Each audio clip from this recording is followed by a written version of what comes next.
comme ça merci ça comme beau paptou ouais ko alni nana non deni en fait niveau là kal nana ko tamba bulu ko me ka attaquer non a fagalu na mena bana no yifa ni o ma te chair ni fagan tikelila fere won maro ayere mo sumi tempérament mbala avec comment faut douceur là avec soro kana na chola tegi famne jemu tegi famne jemu tegi famne jalagi fam tikelila yere mi yere jarani ça c'était le moment le plus précieux quand il est venu à ici calmement salon on a wata bon on ne ga barada bon c'était un plaisir non on be kan kala mo bela metina ibi kule to godon on forcer tegi famne tegi famne ko gara avant soro ka ama pété o ala ko feni akille ko c'était un plaisir de travailler avec nous ko donc on peut faire tala mo bela ti ere tina ifili to gay mais abegay désiré kana fuma papi chongorba ça va digérer ango papi to là tu vas nous laisser nani OK atara kono na chambre kono ko désiré ko ga segena quoi awata awata bolega awata fana bolega c'est bon désiré est fatigué donc am bita blauta mais on ne fait que barada c'était un plaisir de travailler au bekan talambari wala désiré c'est continuer c'est un bon encadré c'est un bon chef désiré otea ima sengere OK da ama foi fo ago chef désiré dai atara tour che couloir kono aller retour fla no anana wata désiré wata chef tunte awoyi ta fam On doit parler d'homme à homme. Non, yéniri. Maru yara na chokora wa jugu. Kabe ni ulula farazora ko maru ta oke bo papito itine mais c'est bon. Ako no no korega ya fama wala bile. Ima fo yena. C'est bien pardon. Neni maru tara bla. Ala ajara nego ngosi sa double vie making of. Maru ça serait un très bon film. Oui, ça serait très bon. Vous savez katana e babembala. À partir bebeluna. Ouais, si tu es réalisateur, il y a tournage là. Non. Mais moi, je vais porter plainte contre quelqu'un qui m'a filmé. C'est Fana. Non, c'est pas Fana. Parce que c'est Fana de filmer. Nete, abado, né. Faut chapeau me Fana kuna vidéo na. A tout ce qu'on est créé, atigi. Atigi, donne ni filmer. Non, dans quel cadre? Non, ça dépend des cadres.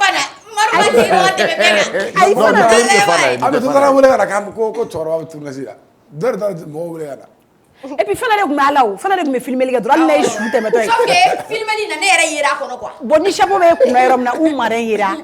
Ça c'est involontaire. Bon maru ni ka cadre kono. Ah d'accord, mais il ka cadre kono. Je l'avais destiné à Fanta. Oh, ne kunte cadre kono. Ouais, mais il donna kono yere mari quoi. Mais on se maru wa parti ma tourner yoro. Yoro na deni nana. Maruwa kwantara yoro folere la umar le la folo. Maru wa parti ngari. Ko au me ko make o tala fana kano o tala nga jole téléspectateur au fait ni fin nori quoi mais ay la mais on va fam dundo akobena Ça c'est on a appelé Oumar ah yere a wole ni je dis ah mon bébé t'es où on trouve si mare mo etena akota je te préviens je me réveille à 6h mon bébé est venu 23h il est assis et tout 0h 1h 2h 3h de ay garane ko no kale beta ko mun la ne bu kale la donc réalisateur ko ama ko ka te bo mo ko maka kale ne be ko be ma senya jote fo arafal kale na no re kama ko ka re buya ko ko si pas là pour toi il m'a appelé celle qui m'a appelé ah tala ko appelé ka teta ay ka furiya na ka koroshi tara o sinya shu era sisa ale na bala demuso na ko alhamdulillah awoge yoro mun ga fo subhanallah ay agore ko tafa alhamdulillah alhamdulillah subhanallah ara fe mo he ni bla no mo fa bito makuru ngo marbi na wuta chembu ya ube avance ubu ya ngo me umare tentere bona la basi ni bata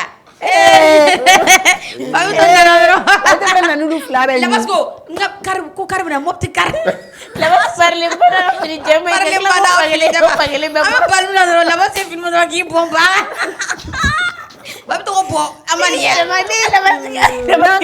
fini pagele borotole wenda au fene ba demle suwane ni fanda wala ni tina ube fana ni amedu ube fana ni tina Tira fana bɛ bali dɔrɔn tɛ bali ka pété k'ale sen tɛ bɔ ale sen yɛrɛ de tɛ kɔrɔta ka minɛ non a diyara fo k'a fa Papito c'est un bon réalisateur moi j'ai eu mes best moments avec Papito n'i tɛ foyi ye moi à Abidjan là Papito ye kabako dɔ yira ne la et puis on m'a enfermé u ye n datugu mobili de kɔnɔ dɛ a ɲinɛna ko wo t'o portière la sisan ne ko n bɛna sa a ko non ko ne bɛ flip de la sa k'u ka tu ko Papito wo t'a la de fiɲɛ tɛ ka don bon u y'o yɔrɔ ta parce que n bɛna kɔn ka n yɛrɛ lajɛya parce que il va poster ça sous peu ne fana bɔra ne ko ta n ka fiɲɛko ma nɔgɔ walayi moi j'étais paniquée j'ai failli partir de l'autre côté oui et Papito c'est pas qu'avec Désiré on a fait la rencontre de deux réalisateurs Michel et Miché non olu y'a sigi o an tilala o la an taara da bɛɛ y'i datigɛ ɲɔgɔn na an taara sigi salon kelen min kɔnɔ bɛɛ sunɔgɔla yen nɔ o y'a sɔrɔ Ibe dɔn aw terikɛ Ibe bɛ gɔrɔntɔ d'accord Rafsetou bienvenue ça va tu vas bien on est mercredi 3 décembre 2025 bonsoir et bienvenue sur le club Plaisir Fana à nous la télé. Rafsetou, tu as passé une bonne chose. Je sens que tu es malade. Non, elle se sent pas bien. D'accord. Vous m'avez manqué. Ça va, Abbas? Oui, ça va, alhamdoulilah. C'était bien ici hier? Voilà, c'était super. D'accord. Alhamdoulilah, Oudjara. Et toi? Oui, ça va. D'accord. Sinon, Bacho t'a remplacé dignement hier. À dignement. Je suis très contente. Bacho, allergie, non? Oui. C'est elle, allergie? Pour allergie, on parle là. Non, elle est très bronzée maintenant. Bana ou. Allergie bana. Non, allergie bana abi don. Ah, elle a fait ça hier. Ah, ok. Mettez en tête, il fait avec elle. Donc, elle vous a mis sur les rails. Je vais prendre stage. Je vais prendre stage auprès des Bacho. Ou bien nous, on a trouvé Fangaïra Aula. Ale ko monopole wale ne ga mine quoi ayi ngara ko jonga kuma ka chano ne ngo ale quoi ayi ngara ko jonga kuma ngo fana de ka kuma ka cha donc si ça n'est Rafsetou on m'a chié on est tona ouais c'est ça sinon on m'a godon on ma ko attendre ouais on m'a godon si moi c'est une moi quand je vois Rafsetou ko ta djemu Fabi Djemuna est-ce que la guina nous on est là il nous va bonyola et de nous jodo mais sauf que Bacho na ko ba lete zop ne ni fe no keleni atoko ndo parce que ayi ni ngako na me do choko di bo ba yere ayira ka fo seri bari zop nem nyane jume no chobo ni siterni atolu do an ko ka place no ni fe ne ngako lu ka ko no ko elle est trop sérieuse pour ça oh mais à placer journal Léo ici c'est pas journal il y a des journaux télévisés ici les petits ma copine, je parle pas de toi. Et maintenant, journal, les gars, bonsoir, monsieur et madame. Lolo est tombé dans l'eau, dans le puits, dans la peur, dans la mer, dans l'Inder. Mais ici, on parle des op, de citernes placées. Aniga sentige kono na kasa. Tchao ya commenté dogo jessa. Sentige kasa e tien fana. Aya ka ine te feka sega. Asura foi ko velo ko mi fo ki ablare. Fana, côté tien ya. Chef ko na le a fo e kwa. Ina fo ne me galone te ga toro. Chef yere fana tila la ka fotuni. Ko banado ayi chef tila la ka ne kamusi ka dongli ne kuma fo ya. Kamusi be feka so bonga ka to si jo kono. Iko feno maga me double 7 na. Ni a électrique la mari sa. Ah oui, ke double 7. Ni a électrique ni, abi to ka nege kuma do la. Double maine. Ay ne koro fo fana o ye quoi. Voilà, c'est ça. No kamisi ga so ngwe na be feka bo ka to si jo la. Ko jengo ba ke pun. Amzedu ba ke pun, ne yere ba ke pun, o pun so yin. Ko fus pun ga fsani fusi. O Bacho de fene ne bulu ngale to o kasa ko no fene Bacho o yi ko buta bebe buchire bebe punne no ha woki no bora lere da elle est fois bon elle dit directement ouvertement mais au moins moi j'ai des mots j'ai des codes oui toi tu as des codes sinon ne kan fa ba fo chudi jume yoro jume ina fo ye chinga chini chi fo chumna iyo gara problème ma ja chi wa ma ja chi ya ama ja ko sere ko mun ne ale ni en comparer ne wo me bo o be jena te tableau de kono nana parce que comparaison ne kuno chente no tu te rattrape là quoi non bamana la nchi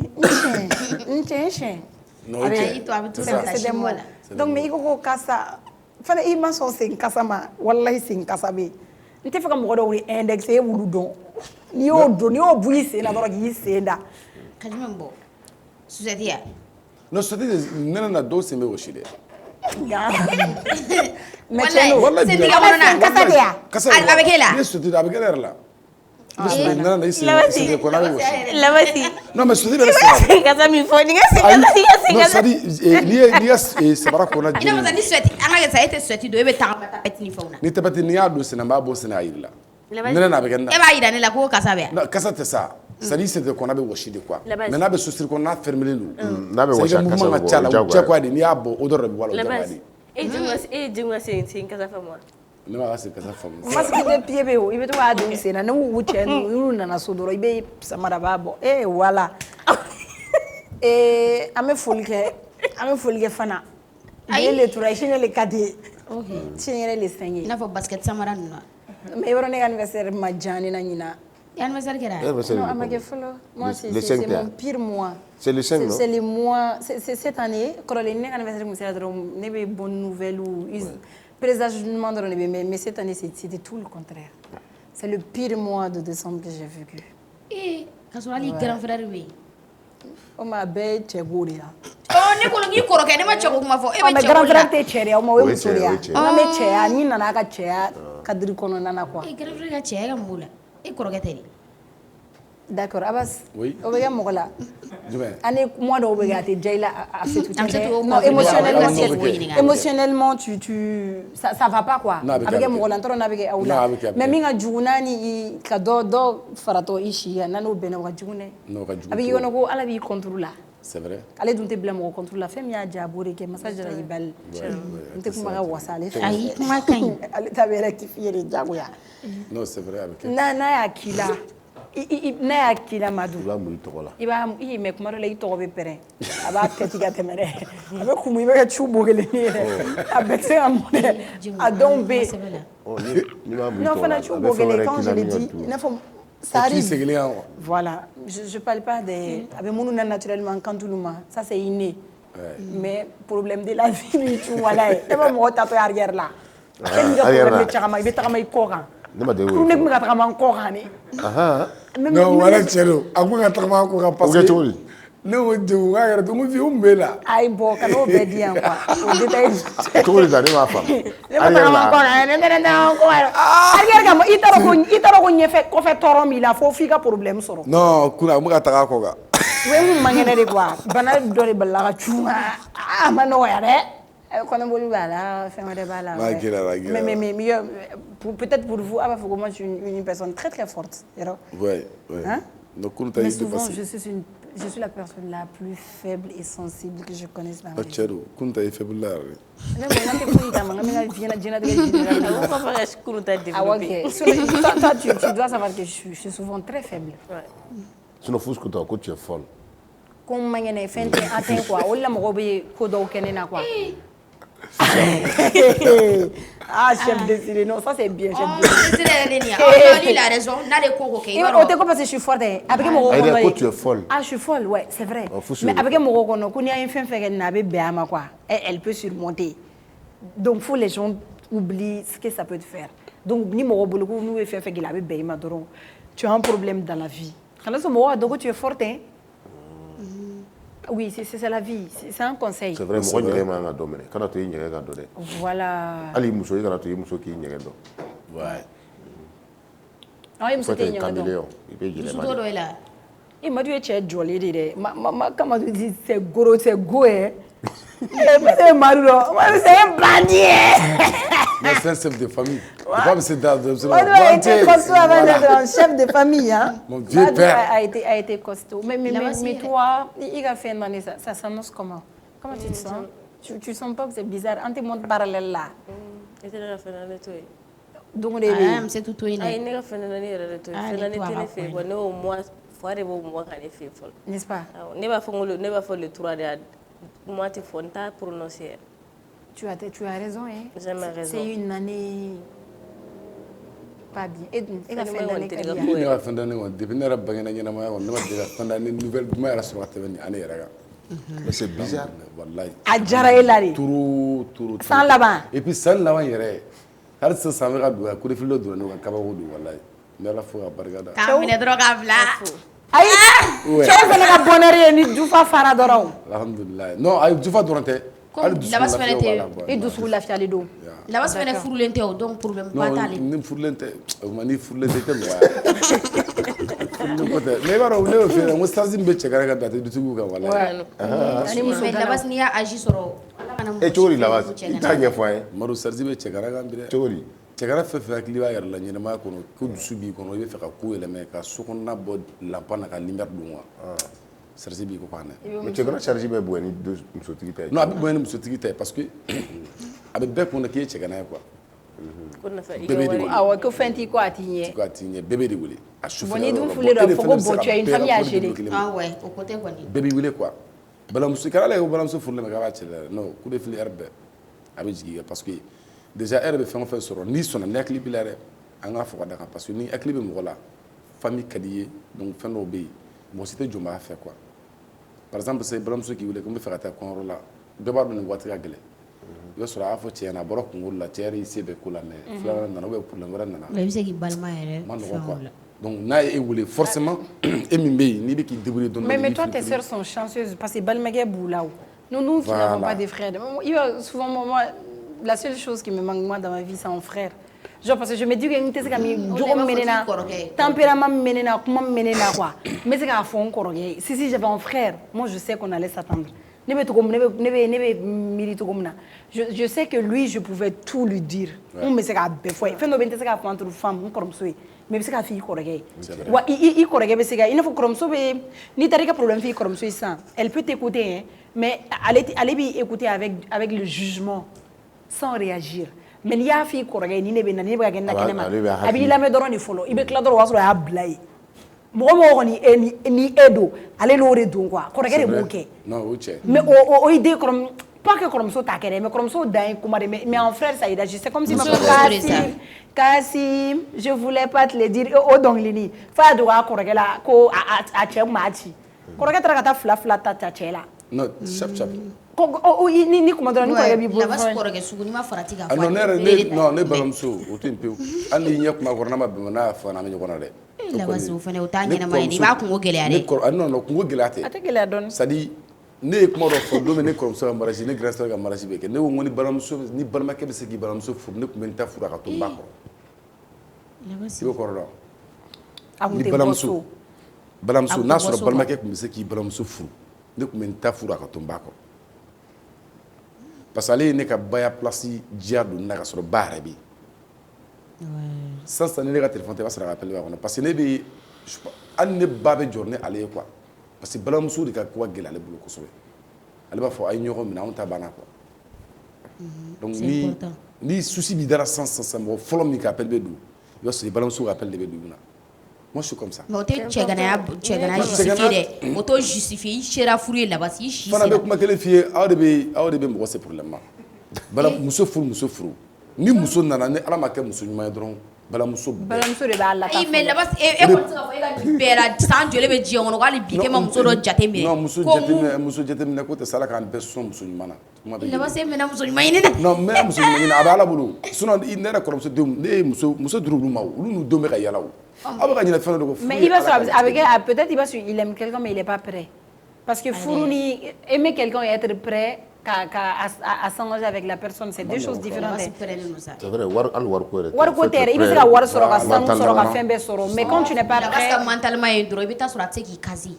non i b'a sɔrɔ i bɛ cɛ dɔ ye kɛnɛma tu vas te dire que c'est un homme responsable peut-être kɛwale la mais est-ce qu'il est responsable de jogo la est-ce qu'il peut prendre des décisions est-ce que ni e n'ale fila ta la il pourra prendre des décisions est-ce qu'il a bɛ se k'a ɲɛ jɔ i ɲɛ la parce que ni i fana bɛ mun ɲini furu la tu vas chez quelqu'un cette personne il doit te protéger tu dois te sentir en sécurité avec cette personne mais pas tout le temps e bɛ émotion de la se min tɛ e ye quoi c'est-à-dire e bɛ conditionner vie min kɔnɔ quoi est-ce que ni e ma bɛn ni mɔgɔ ye mɔgɔ min kɛr'i fɛ dusukolo la fɛn ko tɛ a ɲɛ tɛ foyi la a ko ko n b'i fɛ de n'a gɛlɛyara n bɛ yen n'a nɔgɔyara n bɛ yen bon ni m'o mɔgɔ sugu woloma ka bɔ jama la n'i taara i poron dɔ kan o ye tiɲɛ ça c'est vrai taa k'i to quoi jateminɛ de ye ko furu bɛ kɛ kunfɛ o ala ma furu da dugukolo sanfɛ kunfɛ baara tɛ quoi non ayi ni fɛko de don diɲɛ ko bɛɛ sigilen bɛ fɛ de kan parce que kanu bɛ bon kuma dɔw la fɛ b'a la dɛ ayi fɛ b'a la mais fɛ b'a la hinɛ b'a la a bɛ labas bi k'o de fɔ min b'i dɔn n bɛ k'o yɔrɔ de fɔ o de kama n bɛ awɔ ni muso kɛr'i fɛ a b'a ɲini k'i dɔn ayi mais u bɛ ɲɔgɔn dafa fɛ ka k'a la ni fɛ dɔ bɛ k'i fɛ a t'i dɔn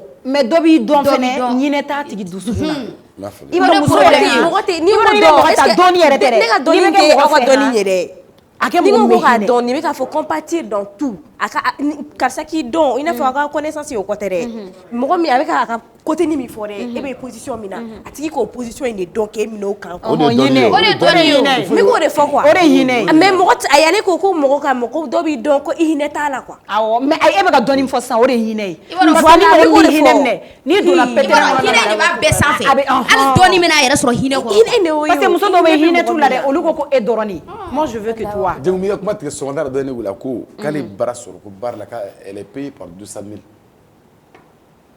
240 bi sɔgɔmada ale ne la kun sunɔgɔ la k'ale bɛ sara 240 kalo kɔnɔ mais ani cɛ min bɛ ɲɔgɔn fɛ ko cɛ ko a ye baara sɔrɔ ko baara in bɛ sɔrɔ 240 ko mais k'a to yen k'ale bɛ baara ɲini ka d'a ma min ka ca ni 240 kalo kɔnɔ n ko hali a b'o entreprise jumɛn dɔn Mali kɔnɔ n ko ne ba n ko n bɛ sunɔgɔ la n ko i bɛ hakɛ to n ko mais n t'a dɔn mɔgɔ min don a ko non ko n degunnen don ko n lamɛn dɔrɔn n y'a lamɛn f'a ka kun n ko i b'a dɔn i jɔn ka cɛ f'i ye n ko ni cɛ ye haramuya ka b'i ka diɲɛlatigɛ la nin tɛ kɛ hɛrɛ fɛ I tɛ kɛ n'a bɛ fɛ k'i mago sa de quoi a bɛ ka kuma ni fɛn fila de ye a ka keleya a bɛ k'o kuma don kuma kɔnɔ sɔnni i ka baara ko kuma tɛ cɛ o cɛ b'i fɛ ni e ko ne ma sa k'e ye baara sɔrɔ kalo kɔnɔ e bɛ sara 240 ne bɛ fɛɛrɛ de kɛ sa e ka 240 bɛ se ka kɛ 260 cogo min na ne bɛ force de d'i ma k'i galvaniser k'i encourager ka nisɔndiya ni a kuma ye mais k'a fɔ ko a bila n bɛ dɔ wɛrɛ ɲini ka d'i i ka ma kuma latigɛ tɛ ça dépend aussi bɛɛ b'i muso dɔn dɛ a bɛ se ka kɛ Mais a muso de don ou bien a muso de Bon, ta a muso de don parce que Ou bien a m'a furu fɔlɔ. voilà a bɛ se ka furu ma kɛ fɔlɔ mais a bɛna fɔ a n'a fɔ worotila ni fɛnw kɛra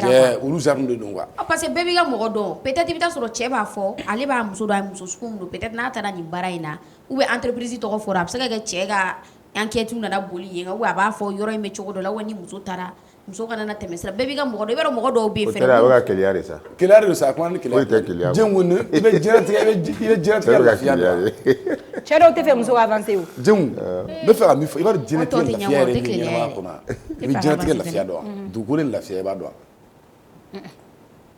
c'est à dire i b'a dɔn ko diɲɛlatigɛ lafiya yɛrɛ de ye fɛn ye c'est à dire an bɛ fɛn de kɔnɔ min ye nkalon ye wa tiɲɛ t'a kɔnɔ wa i ye min ye diɲɛ don o don ko kura bɛ se ka kɛ min ni kɔrɔlen tɛ kelen ye c'est à dire i b'a bila minɛn de kɔnɔ ka avancer quoi tiɲɛ foyi tɛ ɲɛnamaya kɔnɔ a bɛɛ wallahi nkalon bilahi c'est juste un jeu ɲɛnamaya fɛn bɛɛ ye nkalon ye parce que i bɛ wuli bi i ka kɛnɛ i b'i sen wula fɛ i bɛ t'i da k'i mankɛnɛ sufɛ i ni muso de fara ɲɔgɔn na love fɛ sini bala aw bɛ wuli ka jɔ k'a ye na tribunal la i ma kɛnɛ wa i bɛ sa c'est à dire yɛrɛ i yɛrɛ tɛ nkalon don quoi mais furu ɲɔgɔnma o kanu ɲɔgɔnma o a ye ɲɔgɔn bonya dɔrɔn ni min ye min kɛ don min na i k'a bila minɛn kɔnɔ i k'a essayer k'i yɛrɛ lafiya hakili lafiya togo dɔ la pour que i kana se ka i na k'a fɔ ko problème i yɛrɛ da la i ka quoi sɔn il faut accepter les choses ni fɛn fɛn k'i da i k'a fɔ ko a kun kan ka kɛ nin wa Ainsi je de pense man- que c'est la meilleure solution sinon n'i ko k'i bɛ fɛn bɛɛ calculer k'a fɔ nin tigi ye nin kɛ ne na c'est que a bɛ tan a bɛ tan Cɛ a bɛ ou bien caya. i yɛrɛ i soit est ce que mɔgɔ bɛ se ka to i kelen na pour toute la vie ya i tɛ se k'a fɔ ko i ma i yɛrɛ bila couple la i m'i yɛrɛ bila furu la i I tɛ m'i se. yɛrɛ bila de rester seul dans ton coin Mɔgɔ pour kelen tɛ- toute ta vie mɔgɔ kelen tɛ k'i se. dusukun bɔ Ça fɛn yɛrɛ dépend. kɔ kana mɔgɔ yɛrɛ ye kana jarabi yɛrɛ i kelen o tɛ se ka kɛ diɲɛ kɔnɔ o tɛ se ka kɛ o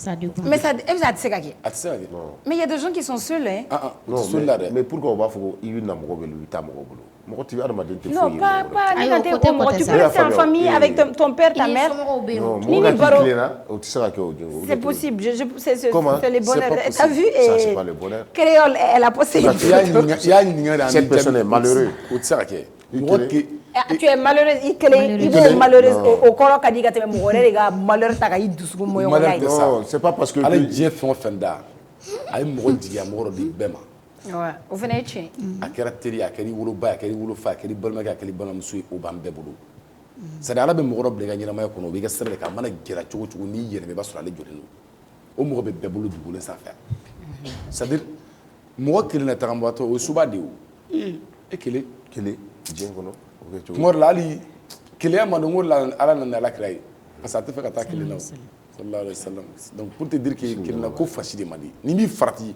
i bɛ tiɲɛni kɛ soit i ɲinikɛtɔla bɛ k'i bolo problème y'i bolo créole artiste créole y'a photo dɔ bila a ka dilan sanfɛla la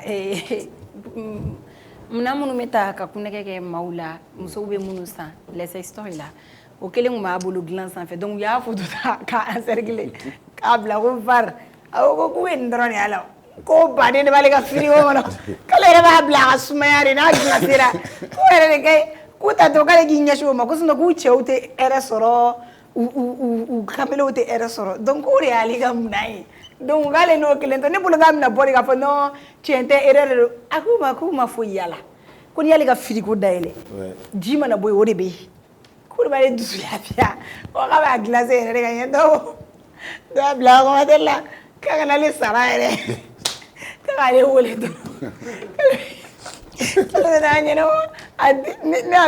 quand j'ai vu une photo les a zoomé mais il voit rien ou pas zoomer il photo de chaque détail compte il me photo il faut ça et moi mi bara madu maka photo ta kasro attaque la ma aki me fait fana de photo ta mais madu bora kono quoi il met chaque détail compte quoi et mais madu ngani aro ta kapita plenty do atiki kama kasro otiga objectif kuntali ou bien donc on nous sommes mega janate kono madu ok c'est un peu pour voler l'eau. Madu c'est bon là.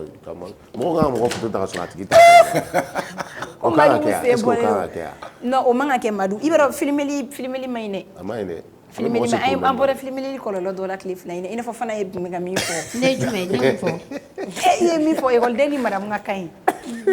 Ne da fo. Mi trésor e ko mo nyini pour que kan de bagage. Ne da fo. Ade para ma fo. Ambe ma e réseau de gars. On va la publier. Bon, on est content détail. Mais Dieu, moi je pense que toi tu as la vidéo. Genre, et dans la vidéo, il a un sigle, on est à fond. Moi je comprends. Ah, tu sais de quoi je parle? Si, parce que tu m'as montré la vidéo. Non, je n'ai pas montré de vidéo. Je sais pas. Il va reconnaître à comme madame ni élève ou béa. C'est Fanta qui envoie un message. Qui c'est là quoi? Vous voyez les téléspectateurs. Elle veut commenter. Elle veut commenter. Donc j'ai tenu qu'à Blabolologue qui c'est là. Et on peut vérifier ton téléphone? Oui.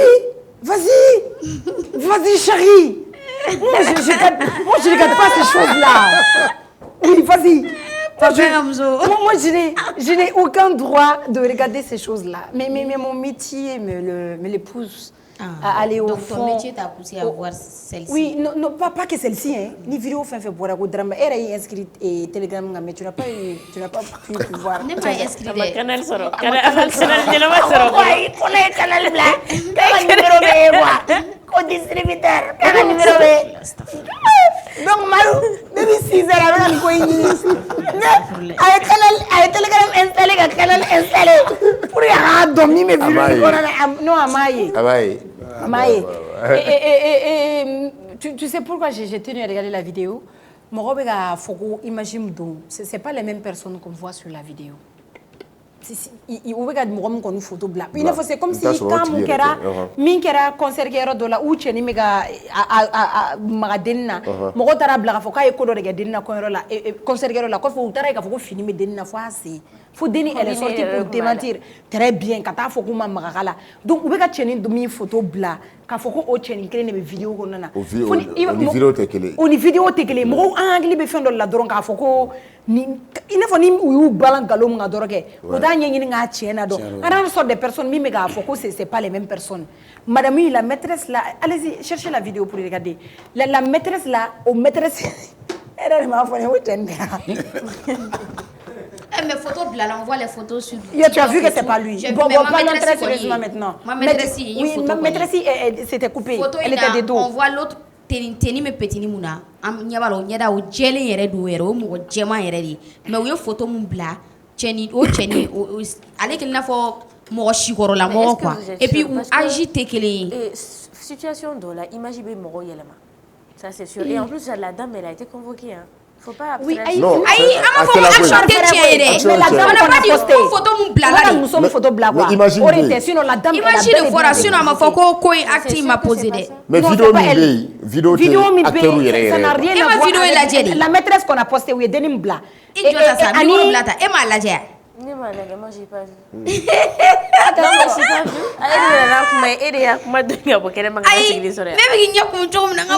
Non, j'ai posé la question. Moi parce que affaire Mimeka passer les réseaux sociaux. J'ai pas regardé. Pourquoi je vais regarder? Peut-être je vais regarder voir pour la confirmation mais je n'ai pas regardé. Merci.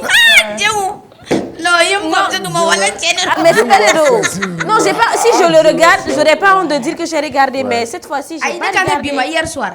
J'ai pas regardé. J'ai cherché en vain. Allez, quelqu'un a capturé le groupe. Allez,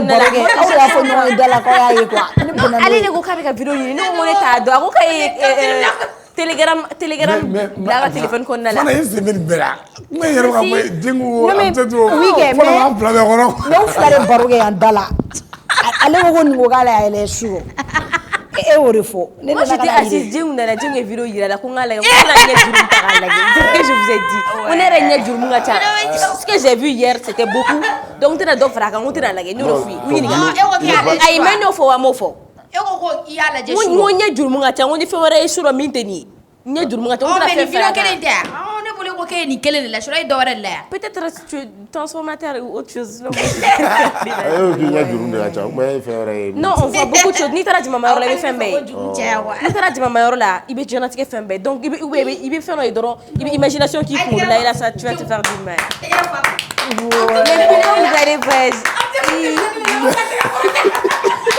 Ah non, parce que je sais même pas de quoi vous parlez. Ah, comment t'as fait? Ah, il n'y a rien de mal parce que moi je sais pas où je comprends pas. On en a vu il a non, on va il a la montée là. Donc parti fou oui tu rompo wana wa. Ah non, tiens. Ay mais malado. Non, moi j'ai dit ça depuis longtemps. Toi, Amsatou, vous êtes pareil ici. Toi, Amsatou, c'est même père. Jusqu'à Amsatou ka jine ka jani ka jine. Caméra mara i baro ne Amsatou fɛn dɔ min na Amsatou m'a ɲɛ kun ne kɔnɔ tun la plateau kan. Caméra bɔra n kan Amsatou. Ne fa ma ɲɛ bɔ ɲɔgɔn na. Non mais cette fois-ci je ne vous comprends pas. Je sais pas pourquoi vous êtes outrés. Combien? Ne partez pas à David de la vie, car ça est. Ni wɛrɛ outré là parce que là je n'arrive pas à discerner. J'ai pas regardé. Mais où dit nga nya fu ɲɛna ngo ɲɛ juru mun ka ca je vais pas regarder. Non, vous êtes pénible. À nous la télé virus. Vous êtes vraiment pénible. A to dɔrɔn Madu de n'a ka formaté ça bien formaté. Ne tɛ formaté o ne y'a. Ne bɛ nɔ na a tɛ se ka ne formaté n'a ye ne to yen. Mais espérons parce que si j'ai l'opportunité, je vais peut-être vérifier comment il faut parce que il ne faut pas vérifier de mon côté. Il faut aller vérifier de ton côté. Non, ni à solo, ni à fin solo, je vais aller. Quelque chose que tu as dit hier. Ni les réseaux sociaux là, j'ai vu les images. En bébé, imagine mes photos capturent le groupe qu'on a, c'est ce que j'ai vu. On a dit que la dame, elle a été arrêtée, qu'a arrêté les noms. La raison pour laquelle nous avons fait une vidéo là pour dire que nous avons ni Chinese. Bon, d'accord. J'ai visualisé la vidéo. Il y avait un petit, mais il n'était pas si mineur que ça. Parce qu'avec Acti Mounouke, c'est quelqu'un qui connaît ça depuis très longtemps. C'est quelqu'un qui connaît ça. C'est ces enfants qui provoquent ces maîtresses-là. Mais quand même, tu n'as pas le droit qu'un mineur, voilà, de faire ces actes avec un mineur. Et une vidéo, la mineur là, la tête. C'est ce qu'une dame a dit, ni muso dɔn ka intervention ka jamana yɛrɛ kan. Muso ko ko ni mɔgɔ mun ye fɛn ye k'u b'a ye k'a fɔ ko ce que le petit est en train de faire qu'il est consentant. K'a bɛ n'a fɔ il n'a pas essayé détournement de mineur. Ale yɛrɛ de madame est consentant. Ko mais foyi fana kun t'a yira k'a fɔ madame fana k'a dɔn k'a fɔ ko denmisɛnnin don. Je veux pas accepter de faire ça avec toi. Ko madame fana kun kan k'a refuser. Donc ko mɔgɔ bɛ ka ko ta ka taa yɔrɔ ma a kɛ n'a fɔ la dame elle a ye cɛnin forcer. Mais ko n'i taara vidéo yɛrɛ lajɛ ko cɛnin bɛ kɛ lahala min na k'i b'a dɔn k'a fɔ ko. Ba ye parce que a nana kɛnɛ ma. O musow baden de bɛ kɛnɛ ma u bɛ denmisɛnninw nɛgɛ ka don n'u ye so kɔnɔ ka taa n'u ye so kolonninw kɔnɔ. On a vu des garçons qui se sont plaignés. Et cɛw yɛrɛ bɔra k'u yɛrɛ ka kuma fɔ Madu dɔ delila ka histoire raconter muso taara n'a ye ka taa n'a ye a fait plus de 3 mois a b'a bolo o kuntan ko dɔrɔn na a bɛ se ka na matin midi soir k'a fɔ ko cɛnin k'o dɔrɔn k'a la. Cɛnin ye san joli ye? O tɛ denmisɛnnin yɛrɛ c'était dans les trentaines quoi. A nana baara de la fɛ don kelen donc baara nana ale ko mɔgɔ ba sera wari ma don min na a y'a proposé ale sɔnna o don ale kɛra wari ka jɔn ye mais il est sorti pour conseiller les gens i bɛ ko madame ni minnu ye denmisɛnnin minɛnw de ka d'u ye. O ta kɔni o y'o traumatisé yɛrɛ jusqu'à ce que même au jour d'aujourd'hui a tigi ma se k'a yɛrɛ retrouver parce que a bɛ siran muso ɲɛ a kɔrɔbayara sisan mais a bɛ siran muso ɲɛ parce que quand il était petit sa première fois mɔgɔ dɔ de y'a forcé k'a nɛgɛ ka taga kɛ n'a ye quoi donc là c'est devenu a kɛra traumatisme sugu dɔ y'a la ou fo ka n'a kɛ a bɛ siran muso ɲɛ hali sisan non ça va pas. O cɛ sugu ka ɲi. Non k'a fɔ ko o ma ɲi o a kɛra traumatisme ala ni par exemple sisan ala copine ou bien par exemple muso furu ni fɛn il refuse carrément parce que a ye action bɛ kɛ cogo min na quoi a gérera kan quoi. Lui il n'arrive pas à se retrouver. Solution b'o la. Ni a muso de ye tu peux trouver une solution tu peux l'aider. A bɛ dépend filtre fɛnɛ la mais ça sera très difficile que a tigi ka girin ka confiance da muso wɛrɛ kan quoi mais ça dépend de comment est-ce que ani muso min bɛ muso sɔrɔ muso de traumatiser ko ka tɛmɛ cɛ kan muso ka traumatiser jumɛn la viol la a bɛ ka min fɔ en général muso de traumatiser ka di o la muso de première fois la muso bɛ traumatiser ya ka tɛmɛ cɛ kan a bɛ fɔ en général nin cas ninnu la a ka teli ka jouer muso hakili de ka di cɛ ye quoi a teli ka ye muso kunda parce que l'homme est plus fort que les femmes la plupart du temps fana t'a fɔ koyi i b'a sɔrɔ u bɛ nin traumatisme kɔnɔna la mais le fait quand ils vont le dire aux autres a mɔgɔ k'a dɔn k'a fɔ ko nin kɛra ne na quoi a b'olu wele ko c'est une faiblesse alors que faiblesse tɛ k'a dɔn ko nin karisa ye nin waleya ta k'a ɲɛsin ne ma normalement an ye cɛ kɛ fɛn dɔ ka kɛ i n'a fɔ l'homme ne doit rien ressentir en fait l'homme ne doit même pas montrer que là que je suis fragile l'homme est plus fort que la femme cɛw ka viol genre mɔgɔw t'o exactement mɔgɔw t'o kɛ kojugu ye k'a sɔrɔ ayi dɛ mɔgɔ t'a kɛ kojugu mais mɔgɔw b'a kɛ a normaliser cogo dɔ la ka kɛ i n'a fɔ comme cɛ don mais vous êtes d'accord avec moi a bɛ jouer muso kan ka tɛmɛ cɛ kan non c'est pas ça ni ma fɛn e de ka taa baga waliden ma k'a pisko dɛrɛ mais a bɛ jouer de kan mais munna e fana e b'a dɔn ayi cɛ ma fɔ ko ye i n'a fɔ sa binganni tɛ kɛ muso kan ka muso jagoya i n'a fɔ ka cɛ fana jagoya k'a fɔ a ka sɔn voilà jagoya ka mais cɛ ka traumatiser ale bɛ ka ko ka cɛ traumatiser mais a bɛ jagoyali min kɛ a tɛ tɛmɛ jagoyali in kan yɔrɔ foyi tɛ kɛ a bɛ foyi fɛn bɛ kɛ e m'a faamu sa i n'a fɔ sisan mais du moment que l'homme il a pu être à l'heure ça veut dire qu'à un moment tentation ne sera là sinon kana ka forcer toi tu n'as pas compris ni jagoya la jɛnw an ka kɛ sisan an bɛ bali an bɛ to k'a ye an balimamuso caman bɛ acte dɔw bɛ ta k'u sɛgɛrɛ i n'a fɔ violence k'u jagoya ka waleya dɔw kɛ n'u ye k'a sɔrɔ u yɛrɛ ka yamaruya tɛ donc o traumatisme bɛ kɛ muso la donc sisan an bɛ ye sa cɛw ta i bɛ cɛw fana bɛ ka bɔ ko violence min bɛ ka kɛ cɛ la i n'a fɔ sa ka bingali wale ta ka cɛ sɛgɛrɛ k'a sɔrɔ a ma diya ye k'a fɔ ko o bɛ traumatiser cogo sugu dɔ la u b'a fɔ muso ta ka jugu ni cɛ ta ye o kuma de bɛ ka fɔ quoi Maru ka faamuya n'a kɛra muso de la a ka jugu ou bien muso de y'a kɛ wale kɛ cɛ la i b'a dɔn ne bɛ fɛ ka min dɔn wa Désiré, non, tu peux mettre sur les enfants. Je vais parler hors antenne. Qui est ton enfant ici?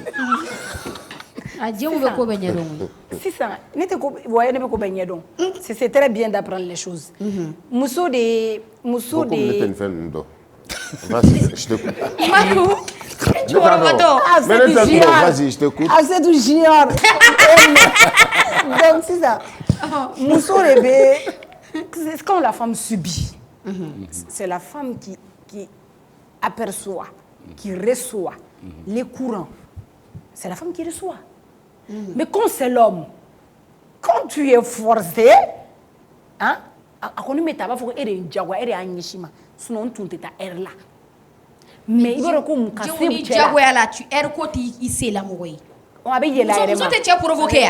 Quand tu provoques là et que c'est forcé là, c'est pas facile de garder si elle n'a pas imaginé aussi quelque chose qu'elle fait dans le cas là. Ni tarano idore badje. Non, ni tarano idore badje. C'est pas ça. C'est clair. C'est toi il a raison. Tu as violé wala. Si. A violé avec la traumatisé. Non mais il faut comme Tchèdo dron, genre akana Allah jago là parce que Tchèdo dron akada quoi. C'est pas comme ça. Voilà, amacha yemali mais ayemali fana jagoya flan foyi de maille en fait. Cɛta ni muso ta tɛ kelen mais dans tous les cas violence tɛ ne minimise pas ça. Il y a des femmes qui font ça aux hommes. Je pensais que tu moi j'ai jamais quand tu t'es c'est livré là. C'est livré à y forcer quelqu'un. Il y aura quelqu'un. Et il parce qu'il y a des femmes là. Mais harcèlement là. Tu l'écris tout le temps, on se voit là comme ça, je veux ça. Jusqu'à ce qu'un jour, la personne, il sera tenté qu'à là, ok, qu'est-ce que tu vas m'offrir? Même mais en fait, j'essaye pas de l'imaginer quoi. Et pourtant, c'est violé. Surtout si c'est une première pour la personne, si c'est une première pour la première expérience, il faut éviter. On ne le fait jamais, mais la première expérience là. Quel que soit alpha. Surtout, par exemple, dans les 15-16 ans comme ça. Je te jure qu'avec d'autres bloqués mentalement. D'accord. Et c'est très réel. mais seulement ko caman bɛ yen nɔ n'a kɛra n'a fɔra k'a kɛra cɛ la tellement que les gens dans leur tête an ye cɛw kɛ orobo sugu dɔ ye ka cɛw kɛ i n'a fɔ u bɔra hadamadenya la juste donc ni ala ni a fɔra ko nin kɛra cɛ la dɔrɔn mɔgɔ b'a bila i kunna cɛ de don ba déjà o man ka kɛ alors que c'est faux n'i taara n'o sens ye dɔrɔn i b'a jɛ fɛn bɛɛ ye hadamaden kunkolo de ye quoi même les femmes là muso minnu bɛ traumatisme ni fɛn sɔrɔ c'est pas corporel tɛ o c'est dans la tête a tigi bɛ siran min kɛ a bɛ question poser a kunna wagati min na qu'est-ce qui s'est passé d'autres filles pas bi n'ont rien compris.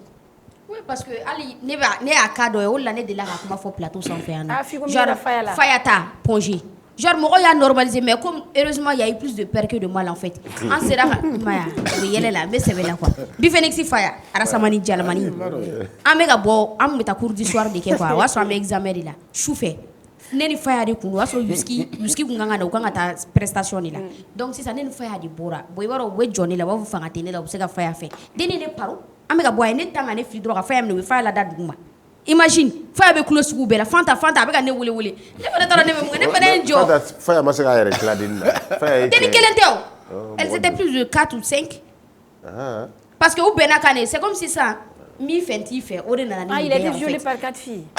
Heureusement, il y a eu plus de peur que de mal en fait. Donc, mais ne ye weleli de kɛ au moment où u bɛ ka essayer ka a ka fini yɛrɛ fara la et tout parce que u bɛnna ka c'est comme si sisan Madu k'i ban ne la ne ka taa fɛ yen na o y'a sɔrɔ a y'a ba ye fɛnɛ la an bɛɛ ka bɛn a kan e ni Amusetu ni Dilabasa an bɛɛ ka bɛn a kan ko bon an ka taa kama est-ce que i bɛ k'a faamu u taara o acte de kɛ donc u y'a labɛn dugu ma bon a don Faya ko ne ma ko imagine ko n'ale kelen tun bɛ so ko mun bɛ kɛ.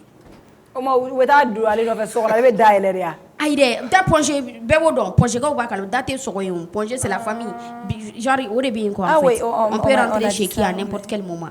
On m'a dit ça. Tu vois donc heureusement ni an ye mɔgɔw wele ka na u nan'u minɛ après u excusez ko non ko Faya de kun ka d'olu ye a bɛ Faya ko non c'est pas comme ça genre olu fɛn ninnu ale ma dege nin ko ninnu na o kana na traumatiser en fait a nana ka kalan de la a tɛ nin ko ninnu na quoi fo bi.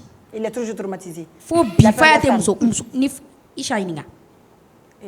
Faya mana hali ni Faya ye Isha ye Faya bɛ kɛ cogo sugu dɔ la quoi yɔrɔ n'o bɛ ɲɔgɔn kan don o don. Je sais que je suis à l'antenne j'assume ce que j'ai dit j'ai vu. D'accord Faya on est de cœur avec toi. Faya tɛ a ka muso ko tɛ taa hali sini i ma ani Isha ka son in na Isha bɛ ka fɛn fɛn a la genre an ye son an ye 50 mm n t'a dɔn n'a y'a ye reçoit plateau sanfɛ Sunuci 50 mm réalisateur o kɛtila k'u ka fɛn réaliser an seginna ka plus de an ye 2 semaines de kɛ an bɛ ka Faya ni Isha ka partie dɔrɔn kɛ pour que dɔrɔn Faya ka se ka sɔn Isha ka maga la dɔrɔn. Donc jusqu'à présent. A tɛ muso fɛ mais ça n'a pas changé son orientation. Jamais. Orientation ye muso ko cɛ ko a bɛɛ tɛ fɛn dɔ de ya ça aboutit à quelque chose et lui il dépasse acte yɛrɛ de ɲɛ Faya il se prive de ça. An yɛrɛ de bɛ k'a fɛn non an b'a furu genre ka vu qu'il est majeur déjà an bɛ muso dɔ ɲini ka d'a ma an b'o k'o de kan. Les filles qui aimaient Faya maintenant là, Bia Beboula, qui aime un homme. Hein? Bon, Faya, bon établissement à toi. Non, mais ça va maintenant ici. Ouais. Il essaie de se retrouver. Sinon, papa, Isha reste segna tellement. Ah, ils étaient ensemble. Non, elle voulait Faya. Ah, mais elle voulait Faya. Hein? Elle voulait Faya. Non, elle voulait pas Faya. C'est juste clipou de quoi. Et même on va couper que au carignon.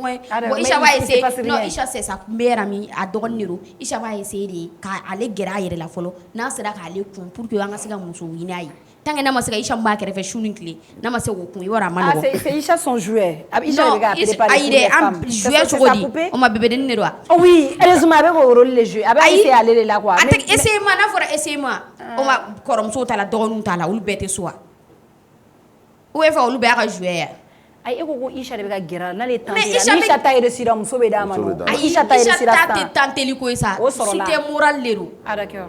Moralement en fait, ne yɛrɛ bɛ kuma fɛ. Isha ta dɔrɔn. Ayi, a ti Isha dɔgɔnin de o. Foyi tɛ se ka tɛmɛ ni Isha cɛ o. An bɛ ka balimamuso ɲɛnaman dɔ de ɲini dɔrɔn k'o d'a ma an bɛ dugawu de kɛ Faya ye dɔrɔn ala ka a kɛra kunadiya ni Yuski fana kun yera nin ko la ni mun kɛra ale fana la Bifenixi kun bɛ kɛ cɛ kana vie. Après l'émission si Fanta va vers toi, John, ne le fais jamais. Cette fois-ci c'est cool là, c'est parti à jamais. Peut-être quand elle va boire et relire et revoir. Et régler ça.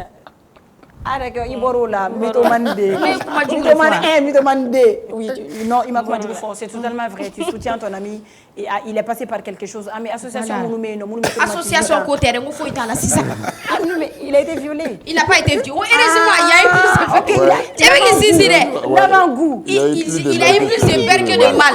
Voilà. Ils ont déchiré ses habits. Ils ont tenté. Mais après, ils ont tenté de le violer. Tentation de l'eau, mais après, vous verrez, vous retrouvez le dos. Vous faites la fire jatigere. Mais fata fire flele, fire whisky flele, fire flele ma kuma cha, ma bu ambe wodo. Maya. Parce que yali yidi korla la bu répétition que depuis vous Yidi ko Maya. Bon whisky kumbe photo shooting ou les gars photo affiche ou là. Mais ou ka kuma cha, allez vraiment ka kuma cha, mais muso besiki ka bol ku faire. D'accord. Muso besiki, mais mouye acti wéré wé ka fo. Ima o e kera sisani de. E fa ya dok majmi. Ega fa ide wala nya do ko ne e fene ko mi absaka ke ga ko non mayambu adam na bedam na mayambu do no wor fo yan mayambu yan wata mayambu ak quartier do lo e ko ta do yo ega fa ya ni parce que yirni ngora mayambu ga be do yirni ngoro sigero no ku en tout cas on est de cœur avec lui l'artiste il s'agit bien de l'artiste Faya de Biphénix donc il a eu ça il a eu la même chose bi muso yime kam kono muso ni cheni me kam Faya n'a pas subi ça. Moi, il y a eu plus de peur que de mal. Non, mais il doit la donner. Il doit la donner.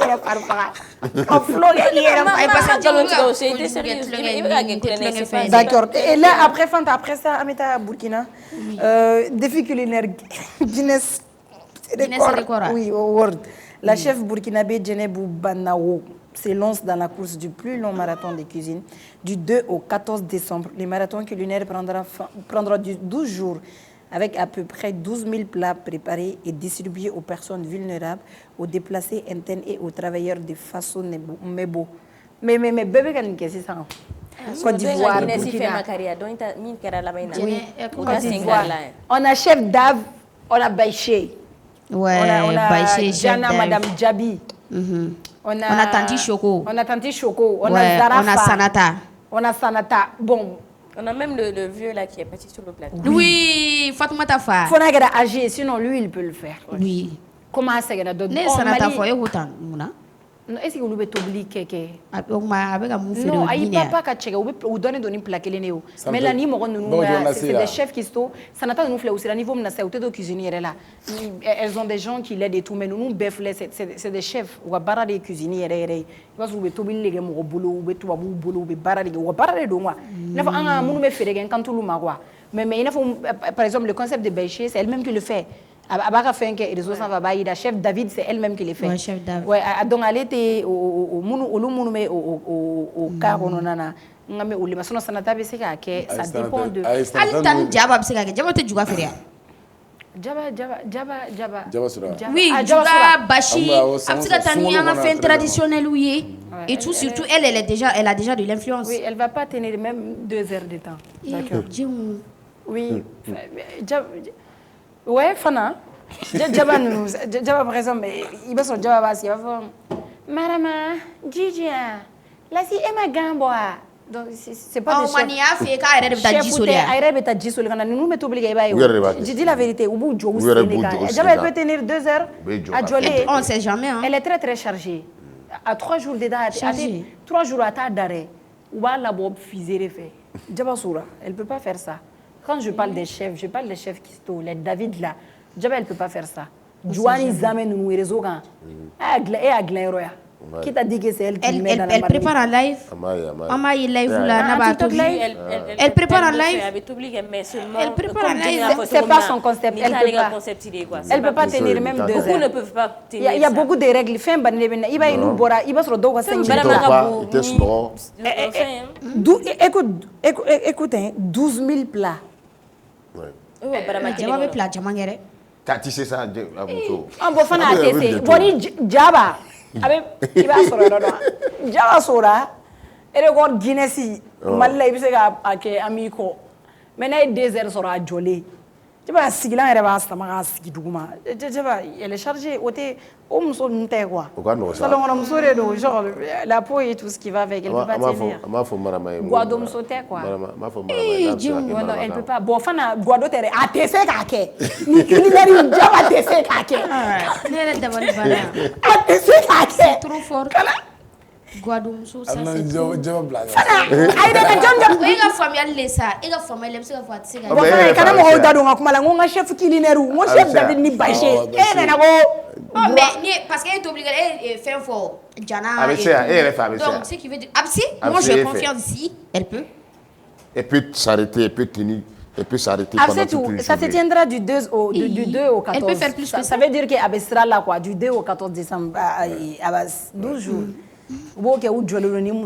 Ces chefs-là, les femmes battantes dans le sens propre du mot, c'est ces femmes battantes où tu as t'obliger.